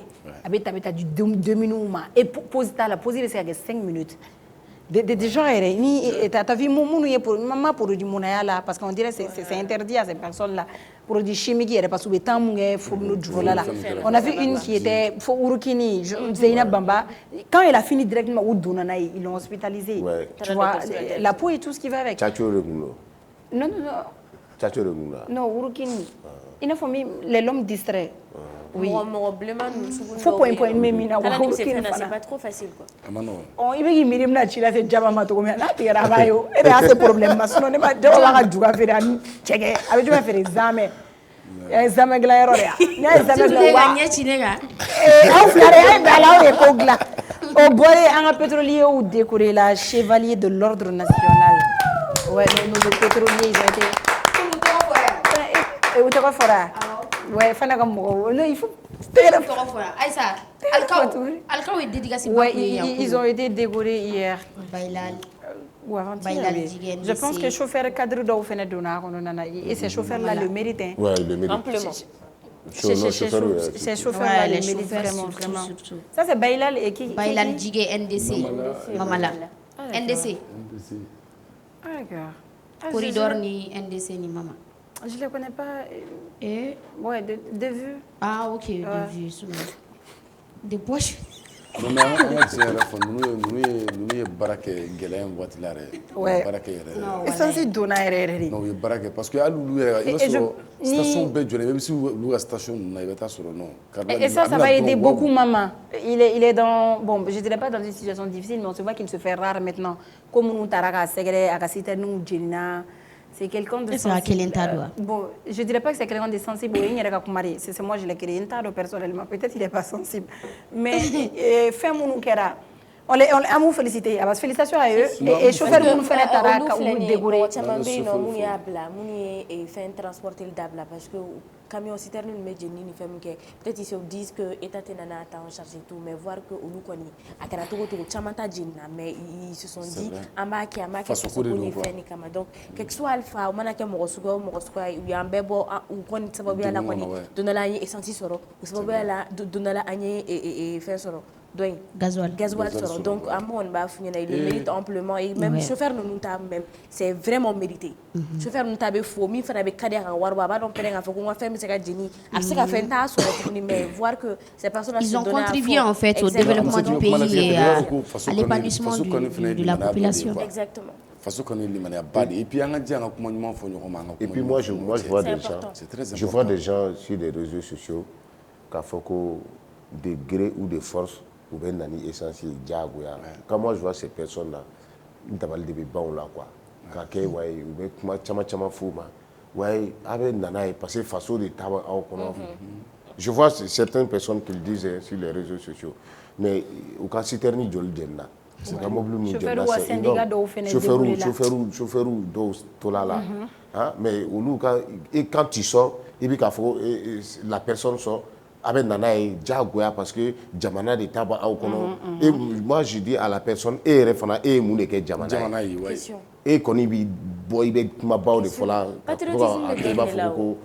ces gens-là il va faut kuma no ara madu do man waleli quoi maliano ni modo il est témé parce que mo était kuma nyuma boy da quoi façon na gelera wati na nyuma ne be bo nga sera nyuwa klisi ka nyuwa blasira o de jamana joyi. Et Bailal, surtout Bailal, il est beaucoup à féliciter. Parce que de wagati min yɛrɛ la essence yɛrɛ tun tɛ yen nɔ. Corridor de tun bɛ ka marcher kosɛbɛ kosɛbɛ. Il était parmi ces personnes et il a été même sur le terrain. Yɔrɔ dɔw la il était là, il s'est présenté station dɔ la wagati dɔ kɛra ni pompisiw fɛnɛ u bɛ station datugu ale fɛ u tɛgɛ ye. Il y a NDC également. NDC fɛnɛ y'a jɔyɔrɔ fili yɛrɛ. Oui, en tout cas ale ta fɛn na yɛrɛ. Ale ta fɛn na dɛ, ça passait par tout. Même n'a fɔra sisan ko. A bɛ ka taa livrer hali station Shell to a bɛ ka taa livrer hali station. Hali n'a fɔra ko station 300 les donateurs, quand tu vas lire, tu vas voir NDC écrit. Et maman là, c'est quelqu'un qui a beaucoup perdu. Ils ont perdu. Ils ont perdu.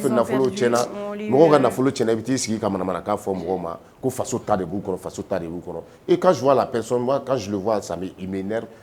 Une façon tabou qu'on était jugé, était fouillé. Et puis, ça a confirmé tout le monde façon de vous connaître. Qu'on vit à ta, allez la fier allez ça. Il a fier ouais, mais elle était jugée, c'est pas à lui de le dire.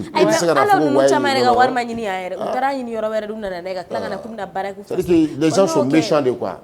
On est méchants, vraiment malien. Alors que nous, on verra bien où c'est qu'il n'est pas fait de Nicolas. Parce que nous sommes c'est déjà garanti. Et je vois des gens ils pouvaient faire ça, mais au moins où il a décidé qu'il faut amener parce que face au corridor on va se donner corps et sinon ces personnes ne sont pas obligées. C'est moi là. C'est clair. À Gelani Watimir la tête bon si c'était bon Bekoya ira là. Massima ala yinyela. C'était chaud à souffrir ba mawa. Mais nous wati a souffrir mamura me gagner ni wati nous me gagner ni dukuru do. En tout cas félicitations. Il mérite ça. Souffrir be gagner souffrir be ça autant on a. Et puis où est ka mobile jenna ou ka mobile jol jenna nous que les gars mobile jol jenna. Alors c'est que dans nous. Tiens on est méchant de quoi. Bon courage à eux. Ala ka ne ko ta elele. Ala ka ɲɛ mun na. Et j'ai l'impression que mɔgɔ caman bɛ yen ni wari bɛ mɔgɔ kun waritigi ka problème sɔrɔ o de ka di mɔgɔ caman ye quoi. Il faut ɲininka naturellement mɔgɔ dɔw bɛ o de ka di. Les gens sont comme ça. Moi je dis dabali de bɛ ban quoi. Et puis i b'u ɲininka waritigi ye problème sɔrɔ. Ko munna a tɛ se ka cause f'i ye. Mais la personne a un problème seulement ça lui fait plaisir. Parce que an bɛɛ ka kɛ niveau kelen. Kelen bɛ ka jugement bila fɛnw ɲɛ ka mɔgɔ juger ka se a ka wari sɔrɔ ka se a ka wari sɔrɔ na k'a sɔrɔ olu fantan minnu fana bɛ waritigiw tɔɲɔ mɔgɔ si tɛ kuma o la o fantan ba de fana bɛ minnu bɛ waritigi kelenw tɔɲɔ mais bɛɛ bɛ kuma ko waritigi bɛ fantan tɔɲɔ mais mɔgɔw bɛ ɲinɛ ko fantanw fana bɛ waritigi tɔɲɔ. Exactement. Félicitations à eux, c'est un peu Amin ya Rabbi. Ni an taa ngala la kisɛtigi tilaba kisɛ mun yɛrɛ décortiquer gɛlɛya la ma a ma ɲɛ a kɔ a yɛrɛ bɔra a y'a fɔ quoi a ko nin kelen nin gɛlɛyara dɛ parce que k'a bɛ ka nin ɲini depuis kunu a t'a dɔn a bɛ nin décortiquer cogo min na Désiré on a la vidéo k'a t'a dɔn k'a yɛrɛ bɛ nin décortiquer cogo min na ale yɛrɛ m'a dɔn ko sɔrɔ an bɛɛ ye nin kisɛ ye TikTok sanfɛ an bɛɛ ye boliboli daminɛ commentaire kisɛ mɔgɔ dɛsɛ lɔgɔ sunɔgɔ cɛ ne ko arapɛri denmisɛnnin jumɛn de ye nin ye dɛ tinɛ ka mɔgɔ caman bisigi dɛ esi ne ye mɔgɔ hakɛya mun fɔ non o tɛ sɔn non b'o dɔn o tɛ sɔn ale tɛ non ale a bɛ sɔn parce que n'a bɛ kɛ kuma cɛ ko dɔw ko arapɛri denmisɛnnin dɔ bɛ yen nɔ ko cɛ ko dévergera i ka bac plus 30 de di mɔgɔw ma BG bɛ ka bac plus 8 di mɔgɔw ma vidéomaniw fana bɛ taa bac plus 30 di mɔgɔw ma an bɛ décortiquer cogo di ni ka kisɛ ɲini bɛ ni bɛ se ka kɛ jɔn ye fanu cɛ n tɛ ka nin faamu dɛ non ale tɛ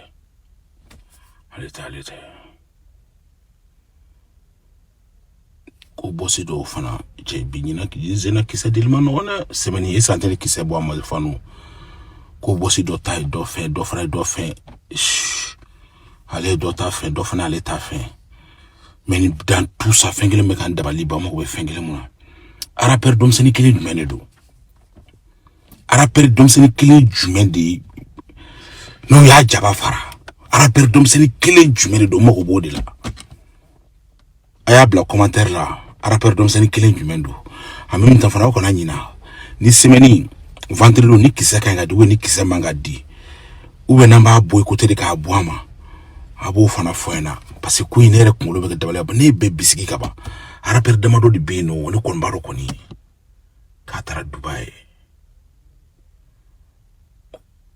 ay alete bayara de mania agara fin ko da agara ni ki se gidi ara ngana et un enfant mon mes réseaux sociaux sans faire un bébé gagné depuis qu'on me commentaire où tu vois c'est qui on est bon on dit pas qu'on espère que arana tien mais agiri akise ka girin ko jugu quoi da manga don nani mai me arzike goyari dabe dala ke ngana ya ga répertoire be fuisa ya tsini na be wole ga dese mais mu ale ma se mo ma de mo mi kise ko kuma fori ale ma se o mo akatai na ma ba avec kise ri na bodi wole. En parlant de lui, en parlant de cette personne, il a garde à vue là. On a vu sur le compte de Walaha Momo qui a posté tout à l'heure qu'il faut que vidéoman, vidéaste Chico, dans les Sigero Bello, France, entre l'Afrique et la France. Walaha Momo qu'on y a faut rapatrier à faut que Chico qu'on y mène le garde à vue là. C'est vrai, Fanta? Ouais, I'm sûr que tu vas détailler toi, il faut. Ah, oh, ben, Araya de Nyoma. Vas-y, allez-y. Oui, alors, chef, bon, c'est votre rôle aujourd'hui, non pas toi, chef, je ne savais pas pour toi. Mais on m'a dit que Fanta va vous expliquer cette partie chez les téléspectateurs. Et oui. Oh, ok, il y aura comme un béa et les réseaux sociaux sans fait. Un béa et les réseaux sociaux sans fait. Car faut qu'un balmaquet, nous et général Chikoui. Ko ni wakati na ko aminene yo bon mo chama bolo ko faransi do alors que Chiko be Sénégal be wakati ngo donc mineni woni kera ka to Sénégalais do bolo sans fait et d'après nos informations d'après nos sources wala mo di plainte do aka bon plainte do na jume ni koso parce que ay wala mo ire agressé là je pense semaine yere fene kono na la agression mo kono na la ka foko a agressé la shisha club di la bon au shisha club kono na fene la mo mutara agressé apparemment olu fene nyeda ku kagulelente c'était des personnes munu beye quoi donc caméra ku shisha club in kono na la et shisha club in tigi yere apparemment utlala ka su oma donc agression ko fait pour que ka sega individu nous don moi sugu munu do mamunu blakana donc je pense que olu fene démasquer là et au démasquer li hokum corona de la anya yi ka photo ko chamatara yi akono be an kon tado anga ay recherche mun ke anya ay famille musoro la bon au coffre de nana me ka fo Chico fene ka vidéo kɔnɔna la ko menace do kɛra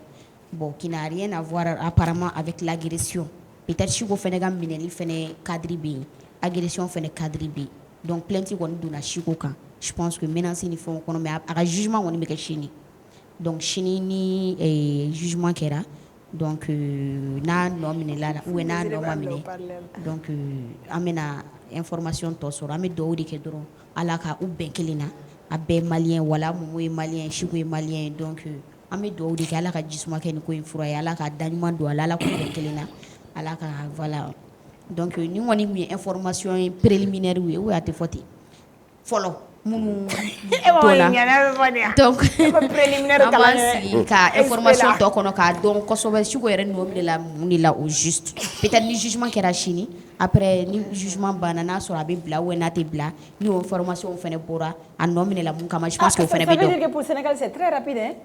Oui. On te prend, on te juge directement. Oui, mais normalement quand on est normalement mɔgɔw man ka minɛ yɛrɛ ka taa datugu kan. Bon, en tout cas, que ça soit Chico ou pas, Kasso, Morochiti, Kasso, Kissi, Ali, Djougouye, quoi. Mais dans la vie, comme on le dit, que chacun ait ce qu'il mérite. Ni mi tien, ala tien bangé, ala a ko punche kuntege nyumana. Chico c'est un malien, voilà Momo c'est un malien. Ou nana kata rezogan kele videoman balia ko tala. Fembe ba kono. Fɛn bɛɛ bɛ se ka bɔ a kɔnɔ parce que e bɛ dɔ in ka réponse kɔnɔ e dusu bɔlen ni kuma wɛrɛ bɛ na et comment de la tu réfléchis même pas à ce que tu dis. Jɔn ka kuma di. A bɛ se ka kɛ han. Kɛlɛ bɛ ka kɛ kɛlɛ t'olu yɛrɛ filɛ si ka kɛlɛ ye mun se ɲɔgɔn ma. U fila ka kɛlɛ tɛ yan u fila de kɛlɛ daminɛ o. très sincèrement. o taara o tɛ se ka jabili kɛ o parce que ale y'o sɔn diɲɛ fɛn bɛɛ la o bɛ mun jaabi o bɛna bɔ ka mun fɔ ale y'o sɔn diɲɛ dugukolo fɛn bɛɛ la adamaden bɛ nɛgɛ fɛn o fɛn dugukolo kan.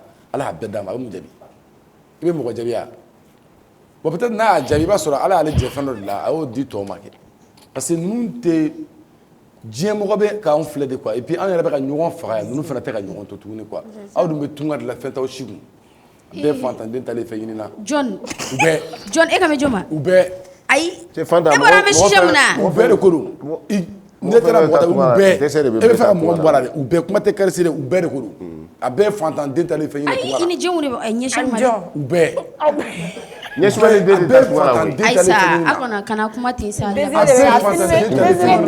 fɛn b'i k'i bɛ taa mun kɛ tunga la o fɛn in de bɛ se tunga la an yɛrɛ taara tunga la ka na o fɛn mun ta non e ma taa tunga la sa la ma tunga tabaw cɛla sa tunga ngo gelew de bɛ taa tunga la olu bɛ taa ɲini ka taa ɲini ka na dun comme an bɛ plainte ko kuma de la plainte ko kuma de don parce que ne bɛ kuma de jaabi mais parce que adamaden il y a temps i ka bɔ nin kɔnɔ diɲɛ mɔgɔ aw yɛrɛ tɛ ka ɲɔgɔn to aw yɛrɛ bɛ ka ɲɔgɔn yira diɲɛ na aw de bɛ ɲɔgɔn réseau ka bɔ ka ɲɔgɔn di diɲɛ ma waliko la je pense que ni i mɔgɔ ye fɛn fɛn kɛ i b'i yɛrɛ ɲɛ ni min ye jogojuguya kɛ ko ya bɛ ni Ala de cɛ i b'i yɛrɛ ɲɛ personne n'a le droit de juger personne c'est ce que moi je dis chaque fois mɔgɔ si ka jugement mɔgɔ si man ka fɔ k'i bɛ mɔgɔ dɔ juger ko parce que karisa ye nin kɛ ou bien k'e b'a fɔ ko karisa ye nin kɛ parce que e tɛ Ala ye quoi Ala yɛrɛ ma jugement yɛrɛ danganiya mɔgɔ ni ɲɔgɔn cɛ et jusqu'à ce que ka taga mɔgɔw ka vie privée ta vie minnu kɛra ka togo ta k'o k'i kunna donner ka n'o kɛ bere kɛlɛ d'armes k'a sɔrɔ e yɛrɛ n'o tigi ni ɲɔgɔn cɛ je peux dire fa fɛn tɛ e n'a tigi ni ɲɔgɔn cɛ peut-être je te pose la question quoi et puis nin ko ninnu na moi je dirais que kuma minnu bɛ fɔ mɔgɔw k'a minɛ mɔgɔw kana minɛ moi en tout cas je le dis halisa an bɛ kuma min na je le disais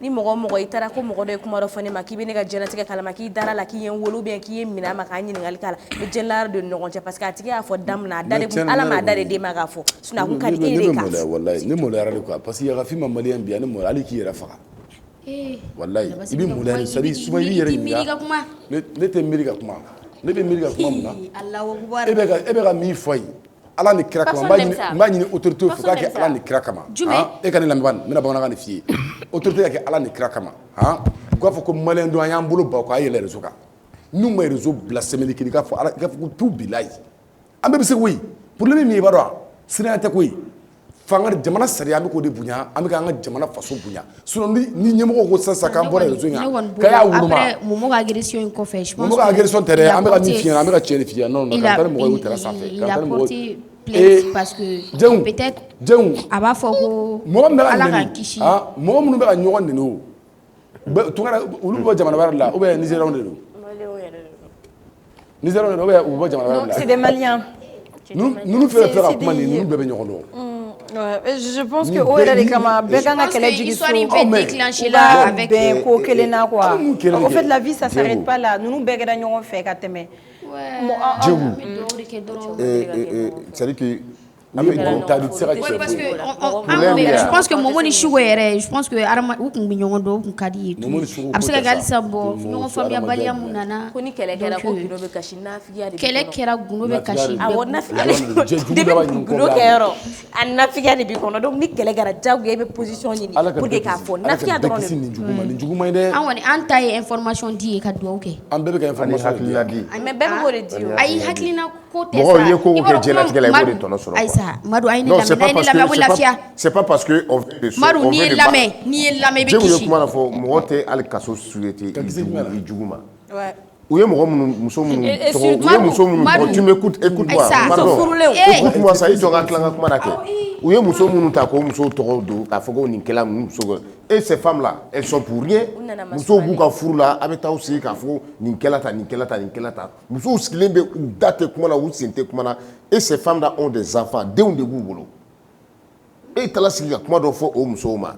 et ces enfants là ces femmes là olu bɛna kɛ cogo di o denw bɛna kɛ cogo di o denw bɛ taa école la cogo di a bɛ taa école la mɔgɔ b'a fɔ i ba kɛla tan i ba kɛla tan i ba tɔgɔ fɔla et ces femmes ale muso a ye mun kɛ elle n'a rien fait elle n'a rien fait u ka bɔ ni réseau in cɛ Ala ni kira kosɔn an b'a ɲini c'est-à-dire que mɔgɔw quoi mɔgɔ an ka sabali quoi laban se min fɔ tiɲɛ de don n'i yɛlɛla réseau kan f'i bɛ maloya k'a fɔ k'i ye maliyɛn i bɛ maliyɛn de ye an bɛ fɛn dɔw fɔ ɲɔgɔn ma non anw ta ka jugu an b'an ta de dɔn parce que anw ka éducation min bɛ maliyɛn bolo Jegu sincèrement éducation min bɛ anw bolo yan min yɔrɔ la min yɔrɔ dɔ la et s'il savait que est-ce que ko nin bɛna kɛ u la Parce que où est choix sans aller-retour, sans retour, je dis. Mais depuis tu as ton business, mais bon, comment tu sais pas ce qui pousse les gens à faire ça. Mais insulter la maman de quelqu'un, tu as ton business, il a son business au Sénégal, qu'il est parti gérer depuis très longtemps.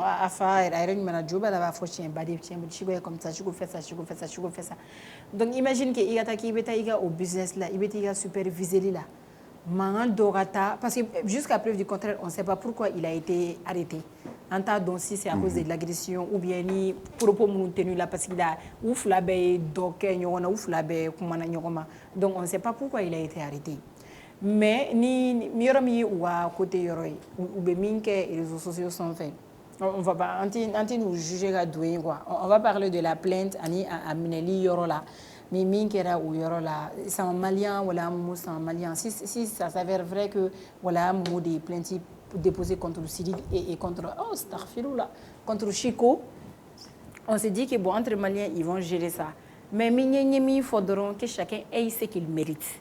Nimi joro et mi ou gamne ou kan abana, nous c'est tout ce qu'on peut dire parce que quand ni mo il faut benika corridor et réseaux sont fait dobe ferrer là fere de kadi oye dobe vidéo ke ori kadi oye dobe comédie ke ori kadi ni banen ne kadi mi fene e bi ga banen ke ni mo mi et dommage collatéral tala c'est à ces personnes maintenant ka bokata comment là c'est vrai il te se ka bokibe ni be juger ka foko e ba doko i ma fenke ko ibe boy be kuma be il te se ka dasoro ko fo mais ce sont ces mêmes personnes qui se sont fréquentées jedo uri be na damne la alla pa mo chita banto do ni jedo be na ya damne ou bien kata foko ibeti ga vide benin ko suguma kata mo don mo be boy kama wati doke ni efene tu as été une fois de l'autre côté parce que ni ya soro ke efene de la ka sen nunuma ou be de la ka sen ni mo kelengele ou kelema ou de la ka edeme ali chien kele ça veut pas dire que forcément domna ni blala de l'autre côté que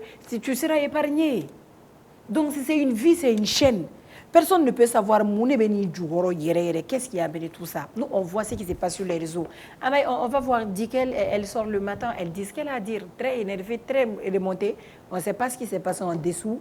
Bébé Koumanaka Kodier. L'autre camp aussi sort avec ses preuves. Tu sais plus, si tu sais que Ibabeneni, si tu sais que Nimefo Ima, tu peux l'éviter. Et je ne veux pas juger Walaha Moumoué, mais je dirais que Bi Nenim Megage Tchenina, il s'est porté garant. Il était nassé, il a testé Ninkelena Shila Kumala. Kafoku na Kuma Fokuba Dato Nyona. Parce que Tchéni Galonteke, ni Keledam la Tchéni Galonta la Bli. Benika Harmonedou. Donc, Nini Erika Djeliketou. Toi, ta personne, elle est donnée donc. Elle est connue mondialement. C'est qui est connu, c'est qui représente l'Afrique. Donc toi, qu'est-ce que tu peux faire? C'est de protéger ton artiste. Mais pas qu'à bon, sauf si tu n'aimes pas ton artiste. Sinon, on était boni et blé, qu'on ait ta preuve contre quelqu'un. Comme moi, c'est qu'à bonne otiga vie, qui vient à Nini. Moi, n'était jigi, dikel là, n'était jigi chigola. Mais et moi, mega boni, ga moi doux. Tu vas amener quelle preuve? Et mais c'est quand on a preuve du mais on nous dit boire kana ou comment reke. Ces personnes elles sortent, ils sortent ou bo bébé kana et rarement que kube bon kuma doye qui va soro après téléphone tout boulot pour montrer une preuve. Grena nyongona le bena ni sogoliyo. Donc ni awli la ga jege kateme muna sa ebena ki artiste ta ga do bon meni erda mo no bora me bo preuve contre preuve. Toi tu es seul. Et que les ne be bo o quelqu'un et que les ne be ki ga artiste dit. Et dit qu'elle sort de son côté, Chico, il sort de son côté. Donc, mais il y a un rôle là. Moi, en tout cas, je ne vais pas les juger. Quand il y a une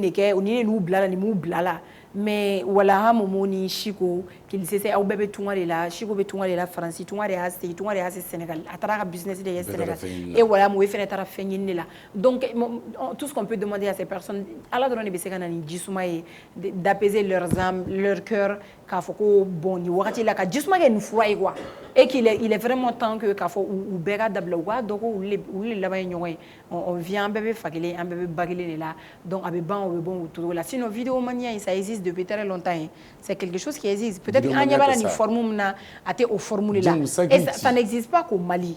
Mais la bonne année fait 5 qui c'est-à-dire sabe nari ke ka to ton gomi de quoi nous kan a donné ko kele wɛrɛ buru bolo min t'u yɛrɛ dama ka kɛlɛ quoi réseau in sanfɛ an ka ɲɛsiri jamana wɛrɛ ma an ka se ka hɛrɛ lajigin an ka jamana kɔnɔ o de ye kɛlɛ quoi kɛlɛ b'an bolo yan nɔ kɛlɛ b'an bolo yan parce que ça va pas du tout Mali ko ka gɛlɛn an bolo yan nɔ an ka ɲɔgɔn dɛmɛ tungarekew bɛ ka du joli balo bi Bamakɔ kɔnɔ yan Mali kɔnɔ yan bi maintenant aw taara ka mankan wuli ka taa gɛrɛgɛrɛ la yɛlɛ olu yɛrɛ la yan nɔ donc ça veut dire que bɛɛ mago sa bɛɛ taara fɛn ɲini de la o mais nin ko in de cɛman in ninnu na quoi ce n'est pas le bon moment waati dɔ bɛ yen ɲaga an minnu b'an ka téléphone ta ka filɛ an bɛ yɛlɛ a bɛ diya ye mais ce n'est pas le bon moment k'a fɔ k'aw bɛna don nin ko sugu ninnu kɔnɔ ka na jamana bɛɛ ta k'a bɛɛ don fɛn sigi kelen kɔnɔ ka na kabilaw bɛɛ c'est à dire a maɲi fɛn dɔw bɛ yen nɔ an bɛ ɲɔgɔn nɛgɛ nin koyi Maru n'u ye ni ɲɛmɔgɔ ni jamana kuntigiw sariyaw y'u ta ka bɔ yen ka ɲɛ réseau bila ka yɛlɛ walahi caman bɛ réseau haramuya mɔgɔ caman dalen ma kun makun tɛ dɔwɛrɛ ye parce que i bɛ to i ka jamana sariya kɔ quoi mais f'ulu k'a dɔn k'u ye maliyɛnw de ye e kelen de bɛ yen mais e kabila joli bɛ yan ni kɛlɛ wulila problème de don ala k'an kisi kɛlɛ ma ala k'an kisi gɛrɛ ma parce que ni gɛrɛ k'a bɛ wuli a tɛ e b'a daminɛ don a bɛ dan yɔrɔ min e t'o dɔn parce que olu ni bɛ suko bɛ yen wala mun bɛ farasi mais u bɛɛ kabila bɛ yan bɛɛ ka famille de bɛ yan ala k'an kisi dɔrɔn ala ka jisuma ka fura ye sinon u bɛ ka min kɛ a maɲi u k'a dabila ne kɔni b'a dɔn mɔgɔ k'i hakilina fɔ i bɛ se ka mɔgɔ ka hakilina contredire k'a sɔrɔ i m'a ban i m'a ban je pense que i ye kuma dɔ fɔ là je suis d'accord avec toi parce que a bɛ komi Bɔlaka Momo bɛ ka Sidiki livrer Bɔlaka Momo de bɛ ka Sidiki livrer je suis d'accord avec toi o yɔrɔ la mais hakilina fɔli o ma se ka taa ni kɛlɛkɛɲɔgɔn y'a dɔn ni ne bɛ digi e la moi je vais t'attaquer par là-bas forcément o tɛ ni fɛn du moment que e kɔni sɔnna k'i ka mɔgɔ livrer ka taa i bɛ da la de k'i sigi n'a ye sisan kɔni mɔgɔ si tɛ to yen bɛɛ de b'o conséquences assumer o donc maintenant si comment me faire je vais appuyer la partie ni mɔgɔ min b'a dɔn k'i bɛ se ka nɛni éviter il faut l'éviter ils sont u ma deli ka bɔ ka baga mɔgɔ si ma yan k'u y'u sigi sɔgɔma ko k'u wulila u digali ka wuli a yɛrɛ ma dɔrɔn ka téléphone ta dɔrɔn ka mɔgɔ dɔ ta dɔrɔn k'e ye k'i commande a ye k'a tilela k'i bannen u ko ci ko bɔra kɛ o dɔrɔn i b'a sɔrɔ fɛn dɔ daminɛla duguma a daminɛla kɛrɛfɛ mɔgɔ si ma natɔ ye a balila ka na réseau sanfɛ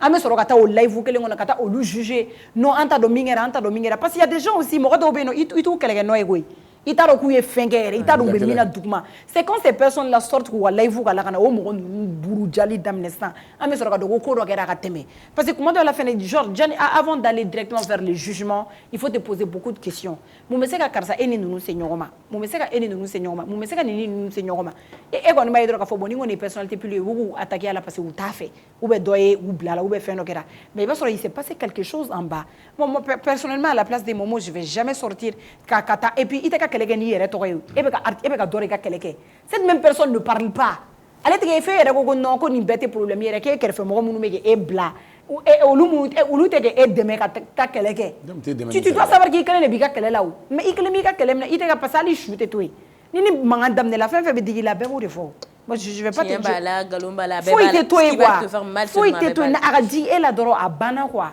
mais en tout cas quand on a pris limite comme toute chose un est plein de co mais on est de cœur avec eux ouf là bas et on espère vite que bon en banen côté ni fait nous ça c'est autre chose mais d'humain à humain mais non et tout nous ala ka justement rafray ala ka kunche ke to nyumana ni le jugement appartient au juge avant à la jananga c'est alama avec juge ou les bolo fala boule ka ko on espère que oube familial kala ils vont venir voilà obena bazinyumana et on va pas voir tout ça sur les réseaux sociaux c'est notre souhait hein voilà ça ko flake ko bébé ça donc il avec une question là bas nous poser une émission kunche muna malien aime dire ça va dans n'importe quelle situation ni modro ça va Alini mo robena baningera ça va pourquoi on fait ça pourquoi ça va tout le temps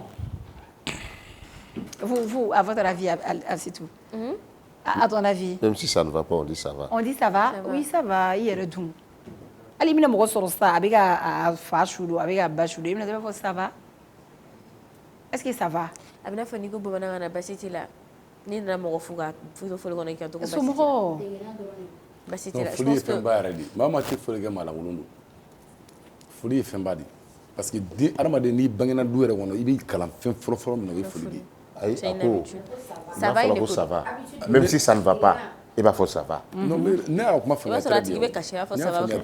Parce que ça va il faut le où. On va faut le là. Ouais, mais ça va il y a français ça va il là.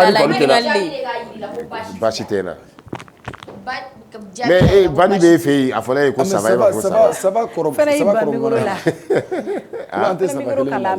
ça va corrompre ɲininkali de don baasi t'i la wa mais baasi t'a o de foli mais ni baasi b'e la ni baasi b'e la e ko baasi t'i la ani sɔgɔma ani la baasi t'i la kɔni an bɛ baasi t'i la min d'a kan dɛ c'est devenu une habitude ko ça va incognité mɔgɔ min de ka ɲɔgɔn ye si foli de kɔni bɛ na ni saba ye n bɛ ka laban foli de bɛ na n'a ye foli kɔni kɛ foli sisan ni baasi b'e la o ni e ɲininka ko ah ça va baasi b'i la e ka e b'a fɔ ko baasi tɛ n na k'a sɔrɔ baasi b'i la an degera la voilà an degera la sinon baasi bɛ yen non baasi tɛ b'anw na yɛrɛ peut-être a bɛ dépend fɛnɛ mɔgɔ min b'i ɲininka saba fɛnɛ la a bɛ se ka kɛ sisan ni dɔ genre an da degela la dɔrɔn de o b'a la sa mais o dɔrɔn fɛnɛ tɛ quoi a bɛ se ka kɛ ni mot ba t'i ni mɔgɔ dɔ cɛ sisan par exemple k'i ɲininka ko saba kuma nege t'i la o tɛ fɛ ka détailler dama sa hali ni saba i b'a fɔ saba kɛ mais a bɛ se ka kɛ sa i kɛrɛfɛ mɔgɔ ou n'i cɛ ou ni dɔ k'i ɲininka ko saba i yɛrɛ b'a dɔn saba i b'a fɔ a ye saba ba dɔ bɛ na a b'i wele banifoli la a bɛ n'i wele a bɛ na banifoli de kɛ a b'a fɔ allo somɔgɔw ça va alhamdulillah ala ka hinɛ la n ye kibaruya mɛn i k'a faamu wa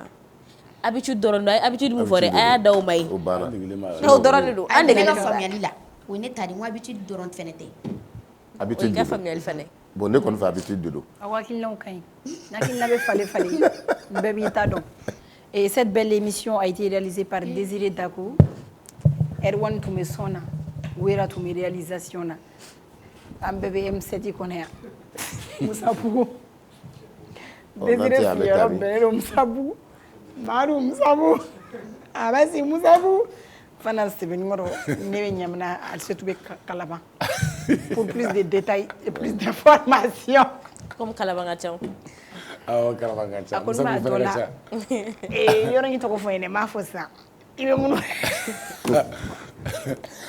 et c'était bien voilà c'était une très belle émission an ye ɲɔgɔn hakilinata dɔn aw hakilinataw faamuna Madu tu t'es prononcé j'espère que aw ka faamuyali ka kuma bɛ se kulo kunna di ma an ye kuma minnu fɔ wa a bɛ se kulo kunna di ma Désiré yɛrɛ de tun bɛ ka réaliser kulo kunna di de bɛ ladilikan na o réalisateur tɔgɔ ko Désiré a bɛɛ bɛ na kɛ yan de ko in bɛɛ ko kelen de Deliko bila man ni don kelen ɲɛguwan ye anw tɛn'o laada wuli ni ko tɛ fɛn kɔ